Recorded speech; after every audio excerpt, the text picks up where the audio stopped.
Wonderful. So welcome, everybody. Welcome to the new IEP with CPAC. We are recording this and it is on Facebook Live, just to let everybody know. My name is Laura and I am one of the parent consultants at Connecticut Parent Advocacy. And with me is Jane Hampton. Jane, would you like to introduce yourself? Hello, everybody. Welcome to our first public developing the IEP or looking at the new IEP document. Welcome, everyone. And Lynn is here to help us observe chat. Because we have such a huge number of people joining us, we're going to ask to keep yourself on mute and to please put your questions in chat. We have a lot of people joining, so we may not be able to get to everybody's question. The thing we most want people to know is we will continue to do training on this topic. This session was full. Every other session we posted got full. So for right now, the new IEP is still considered a work in progress. It is mostly done, but it's being piloted, so there is room for change should that occur. So we just wanted folks to know that as we get going. But we also do want you to put as many questions as you can think of in the chat, because we are going to develop a frequently asked question document so that people can refer back to that. The new IEP is expected to be used next year. So because it's in the pilot phase, there is room for some change, but after July 1st, it is expected to be the final process. And anybody who has a student on an IEP next year, at the annual, the new IEP will be used to write up your child's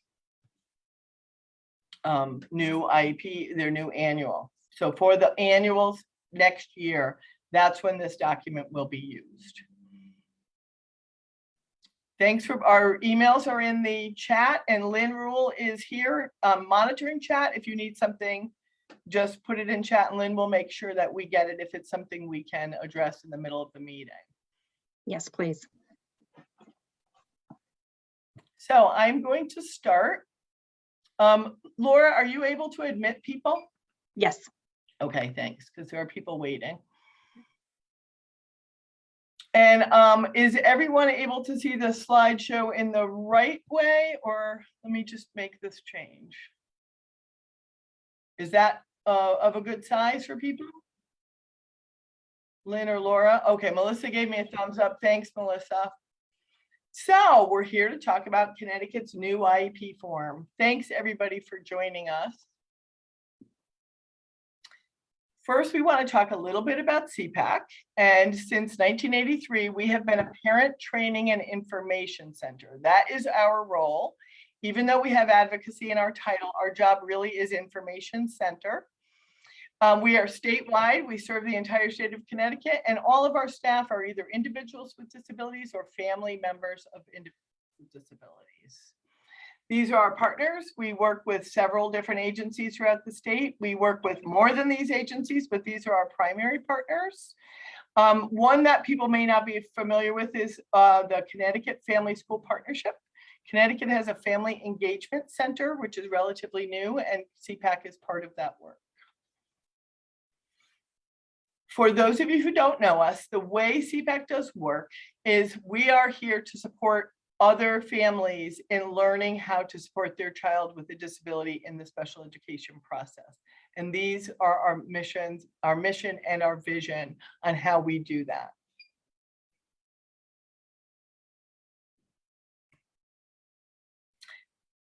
So before we get started, we wanted to hear from you and see how people were feeling about the idea of a new IEP.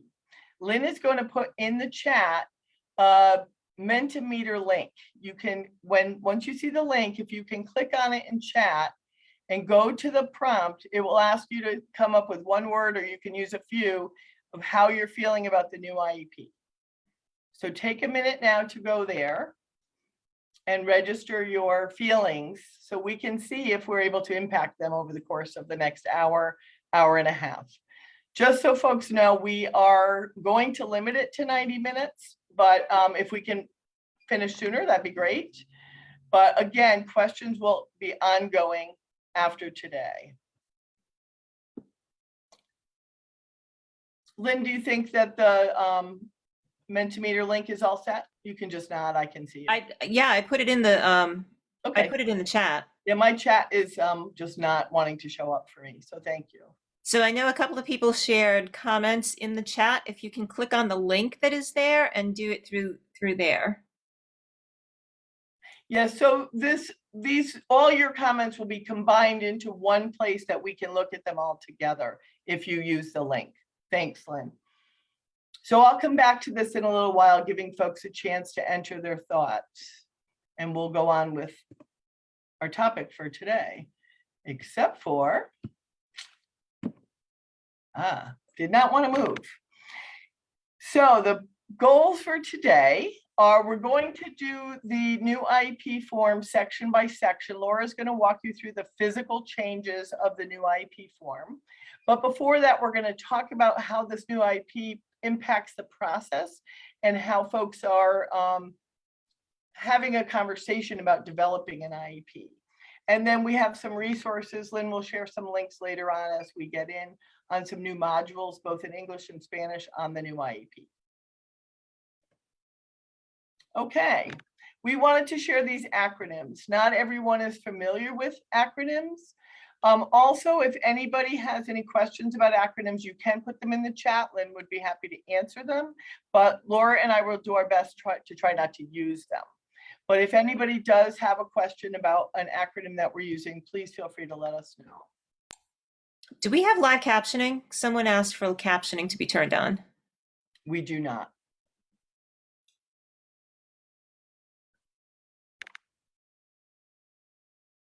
I don't know if the person was looking for captioning in another language. We are also presenting in Spanish. So if folks are interested in watching this presentation, it is available also in Spanish. Keo and Jovi are presenting. And if anyone needs another language, once we're done today, we will post this on YouTube and you will be able to change the language. I think there's 35 choices on YouTube, just in case anyone needs that. So some of the changes we're going to talk about today, they come in different ways. So some of them are just things you're going to experience differently, not necessarily see differently on the page. So one of the first thing we have on this is kind of new to everyone who looks at IEPs. Only the parts of the form that are relevant to the individual IEP or that student will be included. So that means if you have a child who's under the age of 14, for example, and is not in the process of transition, you will not get the transition section of the IEP.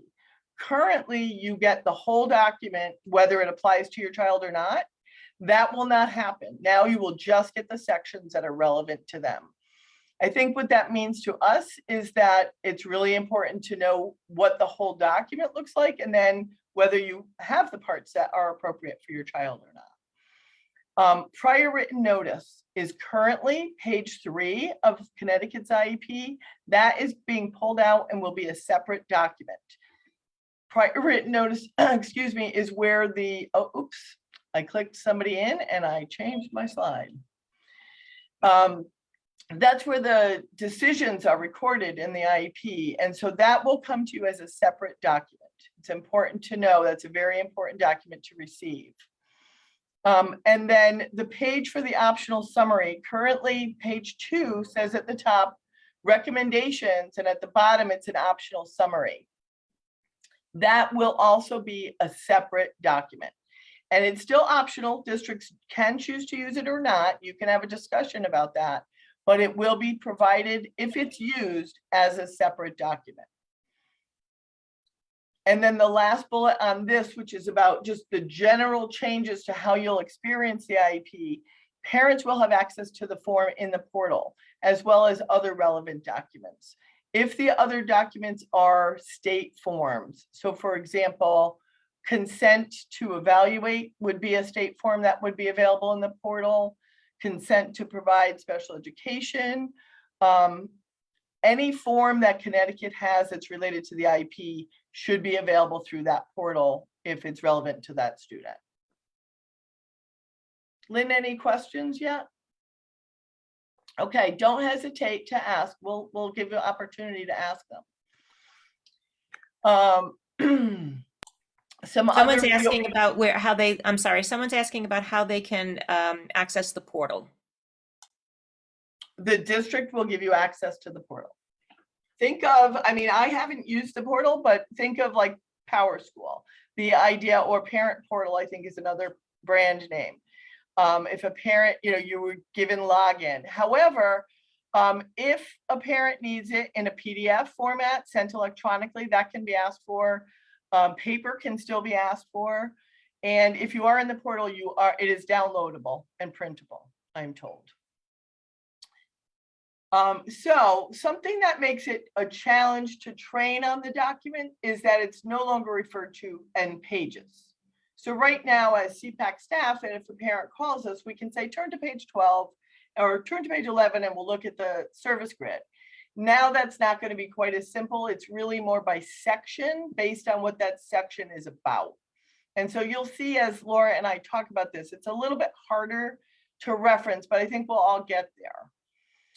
One of the big changes in the format and the reorganization of the document is that the special considerations section, which is now page 10, I believe, is moved to the beginning of the document.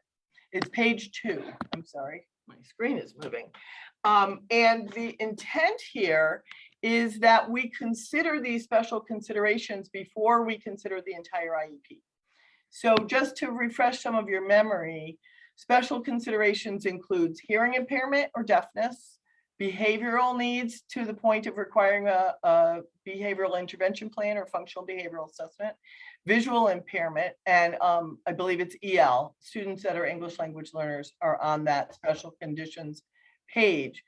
And I've talked to other parents who find this really a good move because considering these special factors while developing the whole IEP really makes a lot of sense. So for example, for the students who have deaf or hard of hearing, they check the box that a language and communication plan is required. And that will mean that the language and communication plan is supposed to be developed right then and there. If they're doing it live and in the form, it would prompt the filling out of the language and communication plan before developing the rest of the IEP. And that was, I believe, the intent was to consider these special things right before we consider the rest of it. Parent and student input and concerns will still be recorded. It'll be in 2 different sections. You're going to see that there's an academic section and a functional performance section. So each section has its own spot that can be recorded. I am told that you can do one of 2 things if you are a person who brings a parent statement to your PPT, that there's a lot of room. And as you remember, you're only getting the sections of the IEP that apply to you. So potentially that entire statement could be put in that input section. There's a big limit to how many characters can be put in there. So you can either put the whole statement in there or get something that says see attached, and it would have to be a separate document. We talk to a lot of parents who write out their statement, so that is a question that they have asked. The student present levels of performance has 2 areas to document the source of the data being used. Both classroom-based data and standardized assessments will be listed. Again, as a CPAC, as an agency, we see a lot of IEPs, and sometimes it's either or, it's not always both, so that will be nice to see. Additionally, for those of you who work with IEPs a lot, the present level section of the IEP for people who are writing the IEP, developing it, the classroom teacher, the special ed teacher, they're going to have to enter new present levels every year. In the past, people could just pull up existing ones, but that feature will no longer exist. And I'm hearing a lot of positive on that because sometimes kids' present levels don't change often enough. So that will promote more frequent current present levels being represented. And then ESY has its own section. It's no longer going to be embedded in the grid as you see it now on page 11. It has its own ESY section. And again, you'll only see it if your child is eligible for ESY. So I promise we're going to show you some other things besides these slides soon, because I know this content can be very dry, but please ask questions as they arise. Some other changes, big changes that are are going to be more apparent when you look at the form. The goal areas are, now I'm going to say this and say it a couple times because it's a little confusing. The goal areas are now fully integrated, and all relevant area for information for each area can be found in one section. So for example, if we're talking about reading, we have the present levels, we have the description of where the needs are, the strengths of the students, we have their actual goals and objectives, and their related service all in one area. So that it actually makes a lot of sense to see all the things related to that goal area in one place. So the same would be true for math, the same would be true for any functional area, communication, behavior. You will find the goal, you will find the present levels, and you will find the related services all in that one area. Jane, can I interrupt you for 1 second? Please. There's Sure. someone who posted a question saying, can changes be made to the digital hard copies of the IEP without prior notification?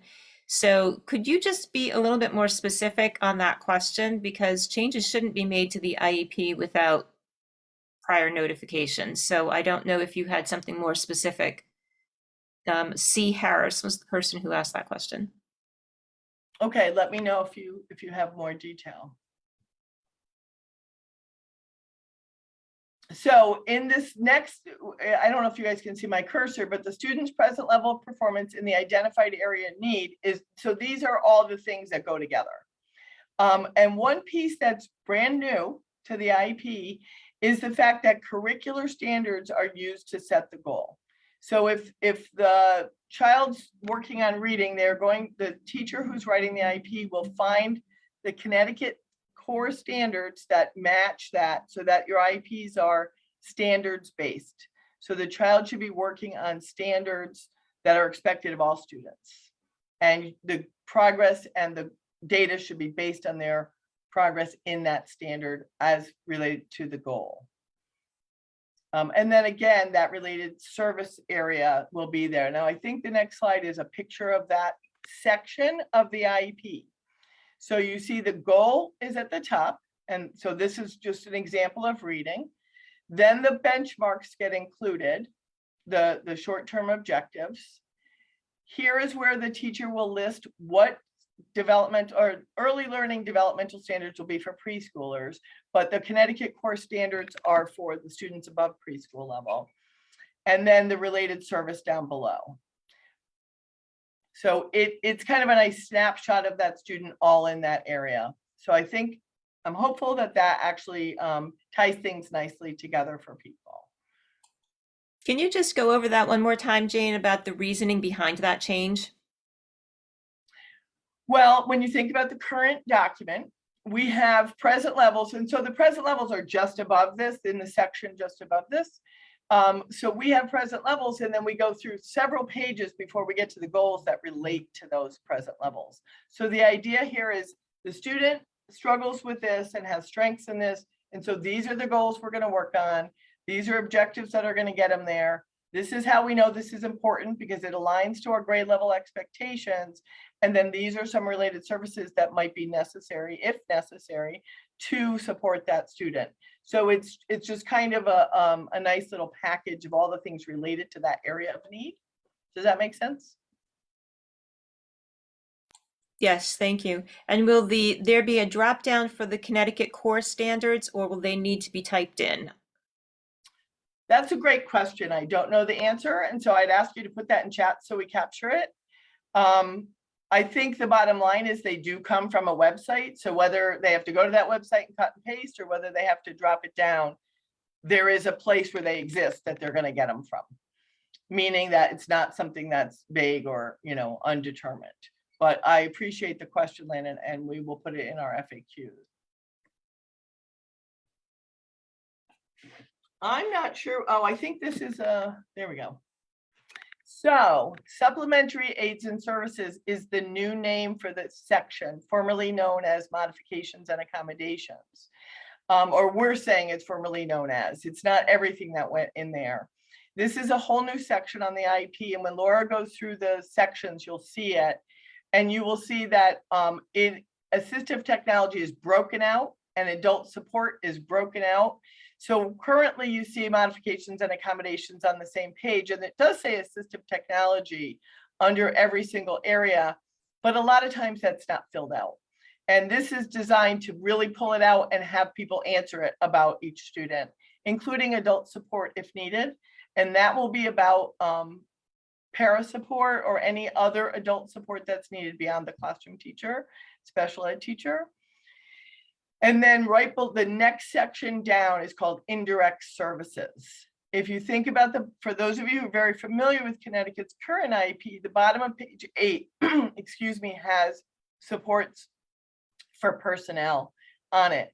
And so this is often where consult goes or training goes. If a staff needs training on assistive technology, it would go under indirect service.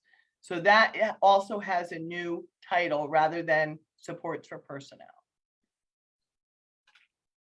Any questions, Lynn, in the chat? So the only other question, just kind of following up on the core standards, and I think this is just an explanation to understand why it is necessary to list them. So the statement was hoping to know why it needs to be directly linked to core standards at grade level, as that will be challenging in some ways.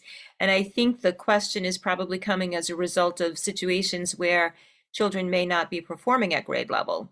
And so obviously, meeting those standards is definitely going to be a challenge. And that's a really, really important conversation. And it's a really important conversation for that team. I work with a mom who has a daughter with intellectual disability who's really always been looking for a standards-based IEP, even though her daughter has intellectual disability. And so what she has found is when she goes into the core standard, she says, okay, this one my daughter could really, this is how this could apply to her. It may be picking up vocabulary that's related to the core standard that at least allows that child to participate in some area of content. But I think that the bottom line for every family and every team is it's going to be a conversation about what's appropriate for that child. That hasn't changed. It has to be appropriate for that child.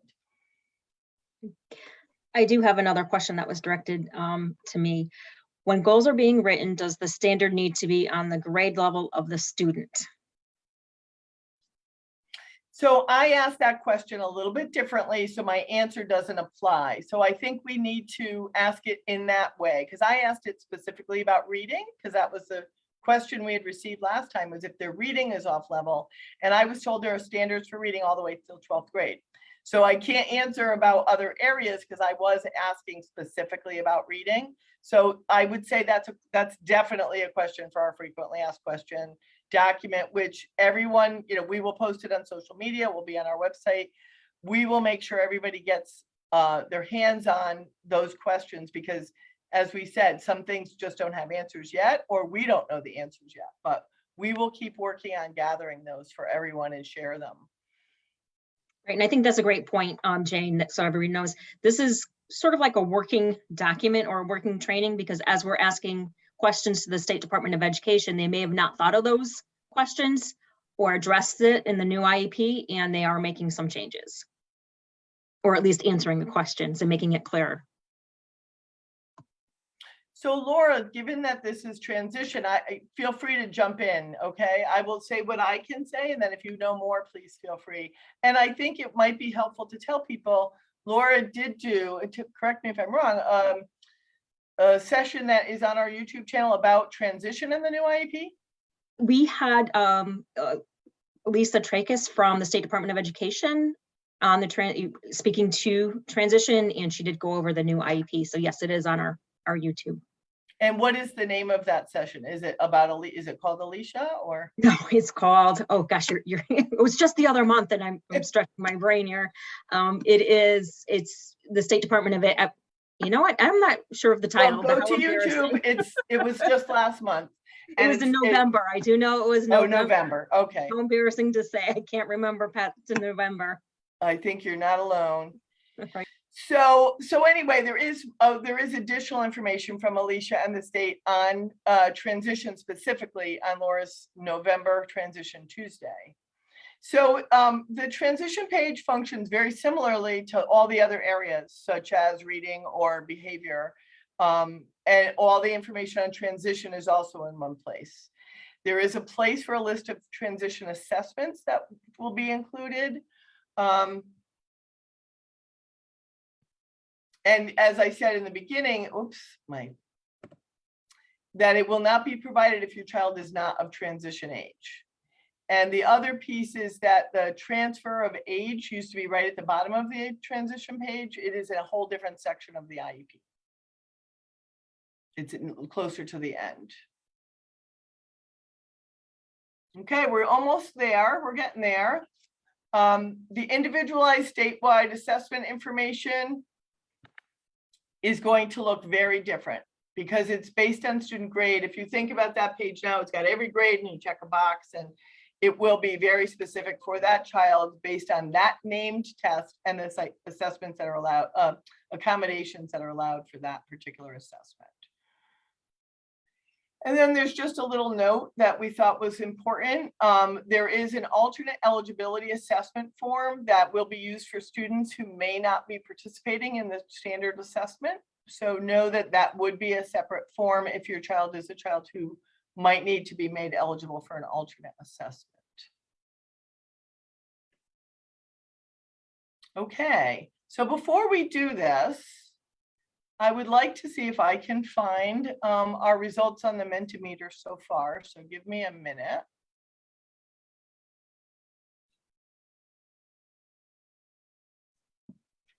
And if people have questions, now would be a great time to ask them. Hey, Jane, it's Beth. Beth. If you go into your menu, you should be able to turn on the auto-generated closed captioning now that you're not sharing. Oh.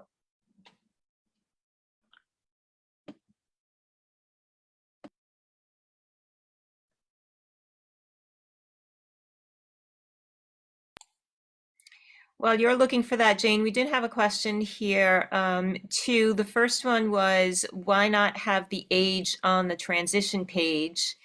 And in addition to that, another transition question was talking more about transition goals that need to be included. If these are separate or in addition to the post-school goals and/or transition services. As far as the post-school outcome goal statements, that is still a section on the IEP, but those also have to be linked to the annual goals. None of that has changed. So when you do see the annual goals, it'll say, you know, this is related to employment, and you'll see that on the side-by-side, but it will also list the post-school outcome goal statement. You know, it has all the additional information. You'll see that in the side-by-side, and I'll point that out so it's a little clearer. So you're not going back and forth between different pages, you know, to the transition assessments, to that transition section, to the present levels of performance, and then all the way back to the, you know, it's a lot of flipping back and forth. So now it's kind of located in one area. And why not have the age on the transition page? That is a really good question. So, do you want to say something? I'm not sure what that would be for, because the date of birth is on the IEP. Correct. So I'm not sure what that means. Maybe there's more to that question. Yep.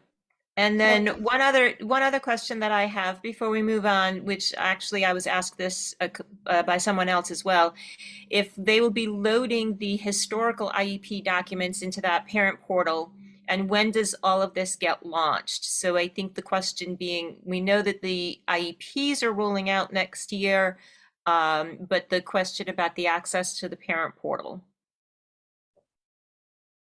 So I don't know about the historical IEPs. I don't have reason to believe that's happening, only because it hasn't been mentioned, but it is absolutely something we can get an answer to. And Lynn, I'm sorry, I forgot the second half. I think you answered it. Oh yeah, it's rolling out July 1 is the start of the new school year. So that's hopeful it should be available. And I mean, the template is online right now, but it should be final by then, I think is the goal. To have, you know, right now is the pilot period. Just a couple of follow-up questions regarding a transition. This is a hot topic for us. It is. I'm thinking we're going to need a separate section or a separate training for transition. And I maybe- know. So I think we may have talked about this before, but if a child with an IEP is 14, will the transition page automatically show up? Oh, maybe It that's should. what they're asking about the Right, age. right. That's So what we- it has to be checked off if they're doing transition assessments or anything to do with transition, they'll check it off and it's supposed to be generated. However, if your district is not doing anything and they somehow forget that your child or your student is 14 and it's not checked, it's not going to automatically generate. So only those sections that they're actively doing something in this new IEP will generate. And that's really good information for families to know that your child or the student is coming up on age 14. Make sure the district is aware and they need to start transition planning. That being said, they can start earlier than that. You can start transition planning at any age, but as soon as you start, you check it off and then it auto populates and they're supposed to put all the goals and all the information in.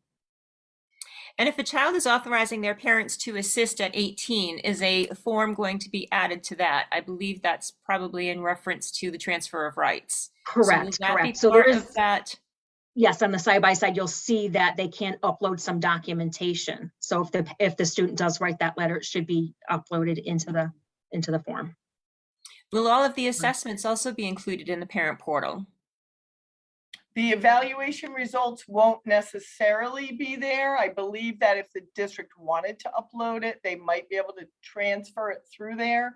I think we need a really good answer for that, but it's not, an evaluation is not a state form like an ED, whatever, the Right. IEP is a state form, consent is a state form. So those are definitely going to be there if they're related, but evaluations as to be in the system the same way will not be in the system the same way. Beth, can you help me one more time with the closed captioning? Because I don't think it worked. Do you see the CC there? I do. And you turned it on? It only asks for a third party. Oh, okay, so we don't have it set up correctly on the back Okay. end then, so I'm never sorry, mind. we Sorry will- about that. We will Our work on that. apologies. But thank you for trying. I appreciate it. Laura, would you like me to screen share for the side-by-side or do you want to try? You're muted. Thank you. See, case in point, I'm historically known for having technical issues. It is not my forte. So I will attempt to share, and if not, then Jane will share her screen. Can I just jump one more question? Why the language change to supplemental and indirect? Why? I don't know. Can everyone- Supplemental services is part of the IDEA. Mm-hmm. So that's actually language of the law. So that one, we could speculate that maybe that's why. But as far as direct adult support or the indirect, I don't know about that one. Laura, I can see everything. Excellent. Okay. And you can hear me still, correct? Yes, ma'am. Okay. So as we said, this is being rolled out. So some families will see this July 1st. It all depends on when the student's annual PPT is. So it's going to be staged. So, but it's important to know this information. And like Jane said, we'll have several sessions and it's likely we're going to have additional sessions after the 3 that we've done. So, okay. So on the student information page, it's just, this is the new version of it, and it doesn't list primary language, which is a concern because as calling parents, it's good to know what is their primary language, what is that student's primary language, but it's not listed here. So some of the data will be collected and stored in CT sets, and not all of it will be printed on this form. So it's greatly reduced, as you can see. Something else, Laura, I think that we should say, because you were the first person to use the term CT SEDS. That's the name of the data system that's supporting this. So if you're not familiar with that term, that's what Laura's referring to there. And also her comment about language, we have responded that we thought that it would be important to include that on this, on the printed page or on the page that we're going to see. But the students, I was told that the student's language is on the system. So the person loading can see it, but it doesn't print. We've asked if that could be changed. We don't know if that's a consideration or not. Right. I think the other thing that you see is the primary disability. It's not the check boxes anymore. So the primary disability will be listed. Okay. And the IEP amendment information, it's not going to automatically show up as it does now on the bottom of the bottom of this page, where it might say that it's an amended IEP. Most districts, if they is an amendment, they just go to PPT and just change the document itself. So, but it does require that there's more information of why there was an amendment made. Okay, and as far as PPT membership, it's just minor, it's formatting. And the PPT recommendations, it's just going to look very differently. So you'll notice the new IEP, it's all the same information. It is, all the requirements are still the same. It's just visually looks different. And the goal is to make it easier for families and for staff to use it. Notice I said goal. So the summary is still optional. And you can ask the district to provide a summary. I think that's a good idea. Not all districts do. Some districts do, some districts do not. But when it is written, it'll be a separate document. It won't necessarily be included in the IEP the IEP as it is now. Okay. And also with the prior written notice page, it has its own separate document. It's not a part of the IEP. So I think that's important for families and others to know that it's not going to come automatically, all these pages, and to know that you need to look out for it. So if you're printing them out or keeping records, that they are accurate and they're kept in one place. Okay, so this is a big one, the parent and student input. Before, if they were writing goals and you talked about academic performance, but maybe their functional performance impacted, the district may or may not written that in. Now they separated out. So there's a section that is for academic achievement and a section for functional performance. It's not only listed just on that present level of performance, that top page where it is currently on the old IEP. Now it's its own separate section along with the goals. Jane, if you couldn't, did I say that clearly? I think so. Okay. But if people have questions, please feel free. Okay. So the present level of performance, we all love these pages and know it has all the different areas. Now, what will happen is the information will be collected for each goal area and printed above it. So you'll have, I don't know if everybody can see this, if it's really tiny.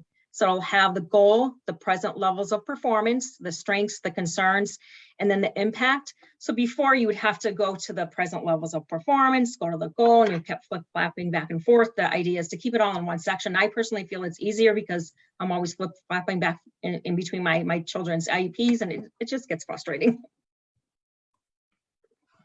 Okay. So transition planning. It's still the students' input is always collected, and you will have a section here that you'll write in. So there's just minor formatting. And as far as the transition assessments, this is going to look a little different because we have the transition page and had all that information. Now it'll be the transition assessment, and it'll be a summary of the assessment with the scores and that information. And then prior transition assessments will also be listed here. Okay. So as far as the post-school outcome goal statements, I hear some, I'm sorry. Can everybody hear that? Okay, I'm sorry, I apologize, it was just distracting. So transition assessment, so they'll have all the prior ones here. And as far as the post-school outcome goal statements, they are now called post-secondary outcome goal statements, so they're not to be confused. But they're just some minor formatting changes, and everything still remains the same. You have to have one for employment and one for education, which are linked to the annual goals and objectives, and if appropriate, independent living. And there's just minor formatting with the transition, the planning and course of study. So whatever is needed to help get that student to their post-secondary outcome goal statements, whether they're taking different classes, that'll all be listed here. Okay. So the transfer of rights, this is, I think, Monica, you had that question. So they can upload any supporting documentation. So if a student writes a letter saying that I know I'm 18, but I want my parent or my aunt or my neighbor to continue to make educational decisions, that will be loaded. Okay. And they can also load other documentation as well. And do we have any questions? I have one question for you about the parent input sent to families prior to the meeting, or is it discussed and completed at the PPT? From my understanding, it's supposed to be discussed at the PPT, but Jane, can you answer if it's going to be prior? No, I think maybe I was confusing because we do talk to a lot of parents who write their statement and then ask the district to include it as written. And so sometimes that might be sent to them prior to the PPT, but generally no input should be recorded until the meeting. And even if you've emailed it ahead of time, you want to make sure that it's still your input. But I was really talking about what goes in that box. Many parents we talk to, they don't bring a printed document. So it's whatever's discussed. And the parents may want to say, I really want you to record my concern about the lack of progress in blankety blank. But so it doesn't have to be in writing, and it should be based on your true concerns, however you share them. Right. Another good thing to know is that you can ask for it to be in the IEP even if there are no goals. So if you have important information about their present levels, you can absolutely share that. Can we just take a moment and talk about this one question that came up about discrepancies between districts? If this is changing everywhere, why aren't the expectations the same? In other words, some districts will give you a printed copy and some won't. I believe the question is coming as a result of some of the statements that have been made here, but if you ask for a printed copy, then you should be able to receive one.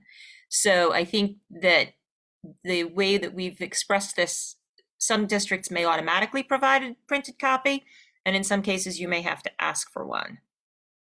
So I don't know if that cleared that up for that person.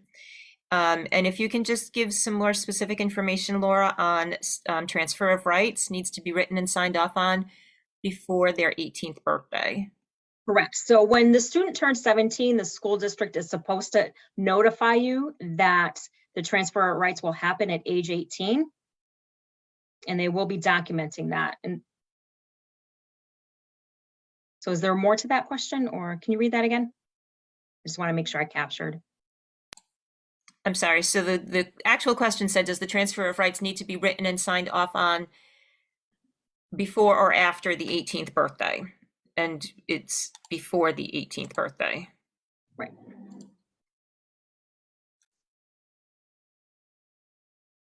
Any more questions? Okay. So annual goals and short-term objectives, that's going to look different. So we have all this grid and all this information. It's going to look very different. So there will be progress monitoring as far as when everything is scheduled. It's really tiny on my screen, so I apologize, and I'm squinting. So hopefully everyone can see it.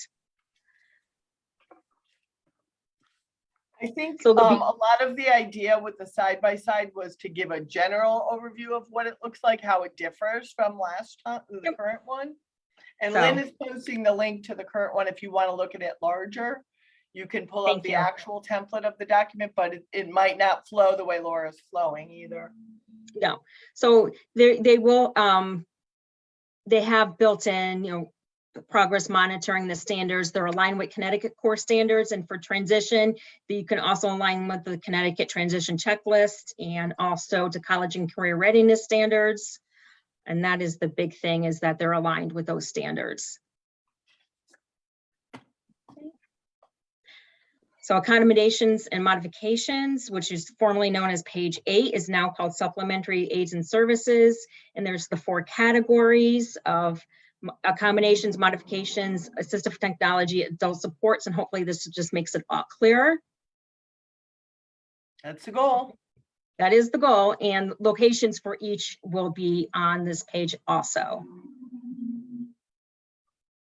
Supports for personnel, which is on the bottom of page 8. It's usually, I think Jane had mentioned this, it's like professional development could be here, or consult time, or the para.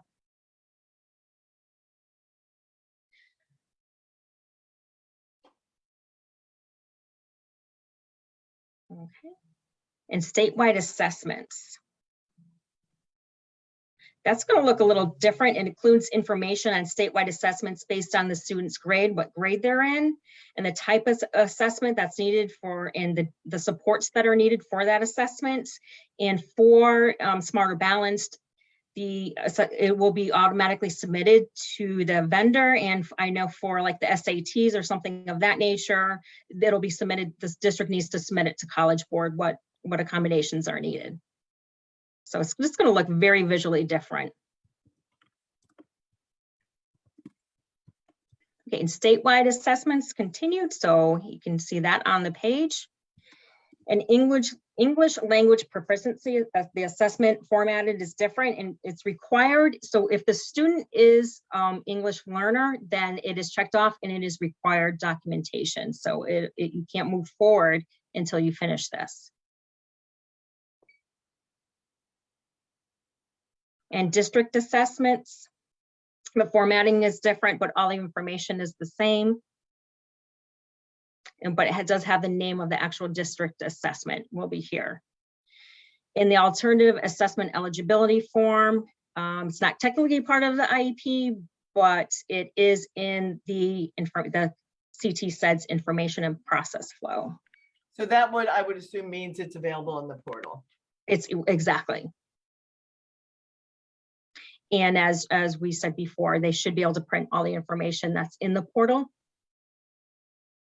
Okay. So the alternate assessment justification, there's just some minor formatting. And special factors.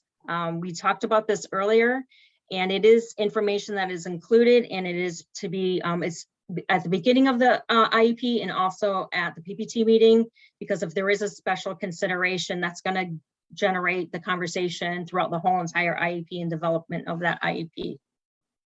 Any questions that we have, Lynn?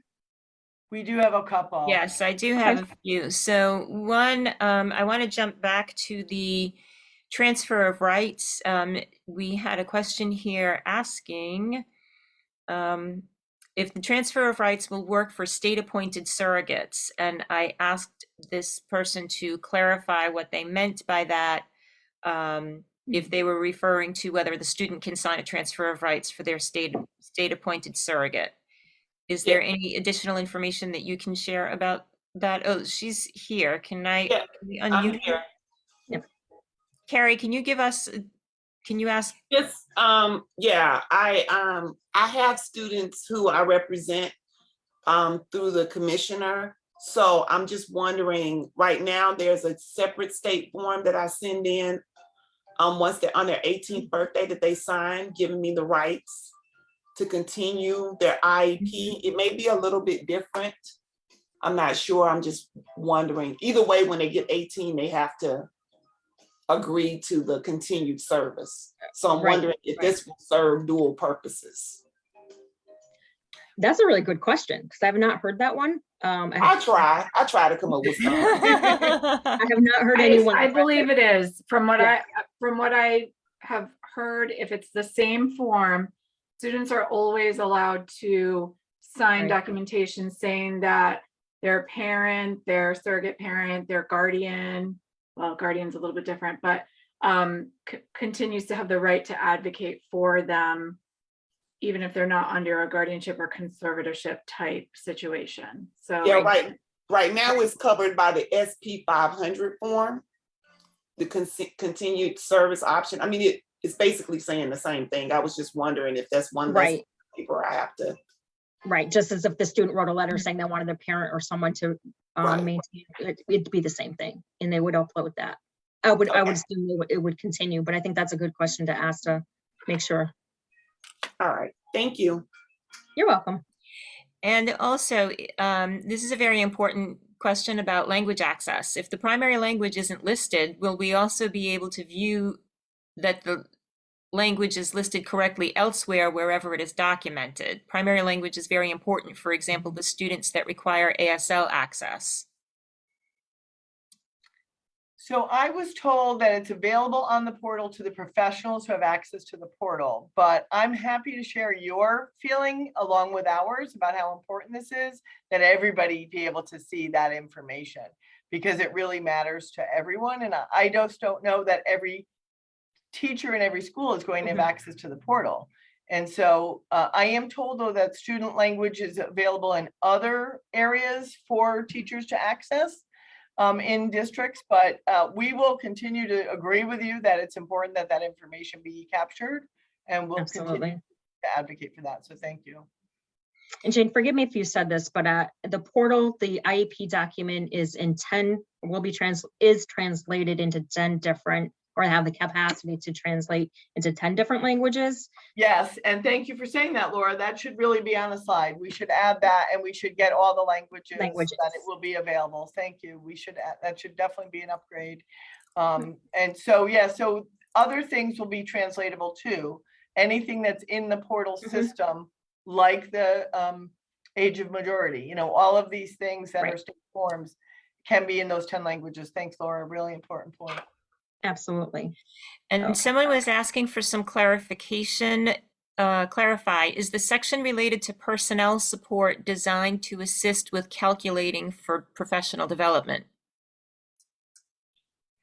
I don't know if they're going to use it for that purpose. I'm guessing at what that means, that as teachers, you have to, you know, document your PD and so forth. I don't know that it's designed for that purpose, but it's certainly something that I would talk to my team about and say, can we use it for that purpose? But good question. And we will put it on our list, because if you have it, other people will have it too. Right. Okay. So progress reporting. I'm sorry. Is there any more questions? I just assumed like we were done. Okay. No, that was it for now. So progress reporting, there's just minor changes. And this is just renamed, exit criteria is renamed to anticipated exit criteria, and it's a type-in statement instead of the check boxes. So information on IEP and secondary transition. So this was on page 10. You had all these lovely little check boxes. Now it is just a little bit clearer, and the check boxes is just a different formatting, and it includes resources for the new IEP. So the grid, the special education and related services grid, is going to look very visually different. So there's minor formatting with the revised list of instructional sites. So special education related services for ESY, they actually broke this out into separate documentation, so it's not as confusing. I know before it was, okay, you had the list of services, and then underneath that, then there was ESY, and it for families, it was very confusing. Like, why are the hours different? How come I'm not getting as many hours? So it actually will separate it out, and hopefully that'll make it a little bit more understandable. Okay. And transportation is, that'll also look different, but there's also going to be it's separated into 3 different categories. And time spent with non-disabled peers, and that again looks different, and it will have, below here, it'll have criteria for each semester. So you can see like they're either increasing or if there's a decrease and the reasons why. Okay. And justification statement for removal from general education setting. That'll just some minor formatting changes. And the LRE checklist, that looks different, and it's not technically a part of the IEP, but it will be in the database, the Connecticut CT SEDS database, and part of the process flow. And they do have to look at the LRE checklist to make sure that they are programming appropriately. Okay. And just with the data, they're just collecting more data, and there's going to be some differences in elements will be in the actual IEP, and then others will be in the CT SEDS, and it won't be shown on the IEP like we said earlier. So that was a really quick overview. Laura, is it possible to go back to the service grid for a moment? Someone wanted to see that comparison again. Absolutely. And again, with all of our questions and there's changes and updates, we will let folks know. So we have a few more slides and then we'll wrap it up. So now is a great time to put any additional questions you have. Laura, can you stop sharing? Are they okay with, I just know that they wanted to see the grid. Are they satisfied with that? Can I? Okay, great. Thanks, Gary. Okay. So we're almost there. A couple more things and certainly questions are always available.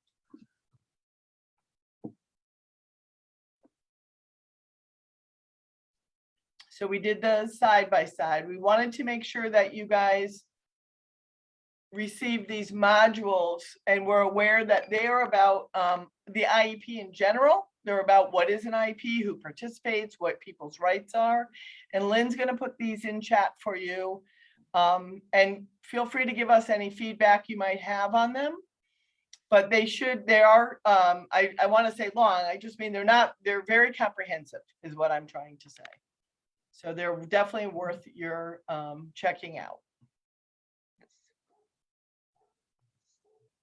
And then our next thing is going to be doing our final Mentimeter. The one that we did at first, you guys are actually a pretty optimistic crowd. You were curious and you were hopeful and you were optimistic, only a little nervous. Those were the main things that showed up. So we're going to do another Mentimeter and see if people feel differently now. And Lynn has a link for that as well for the new Mentimeter, which is the same question. How are you feeling now about the Connecticut's new IEP? So please let us know by filling out that link. And thank you for joining us. This is just a little humor. Our funny-faced animals when everyone's getting off Zoom, but you're struggling to find the leave meeting button. It's just you and the host. It happens to me all the time. Where's the button? So these are ways to contact us. If you have additional questions, please send them to us at the email address so we can include them in the frequently asked questions and we will respond to you as well. We really appreciate everybody joining us today. And if people want to stick around, I'm going to try to see what the Mentimeter looks like now. If you have a minute, and otherwise ask your questions in the chat. I hear a lot of people leaving, however, so. Oh. And we do have a poll to launch. So if you can give us some quick feedback, we would appreciate that. Thanks, Laura. Are you able to launch it? Yes. So for those who participated, I'd say we still have questions and need more clarity. But I think we've moved from curious and hopeful to excited and hopeful. So thanks for sharing, everybody. Laura, Yeah. Were you able to launch the poll? Yes. Anybody that's still here, if you have a minute to do the poll, we'd really appreciate it. Thank you. Are there any questions on Facebook or? I have not seen any questions on Facebook. So I will stop the Facebook. I'm going to stop the share first.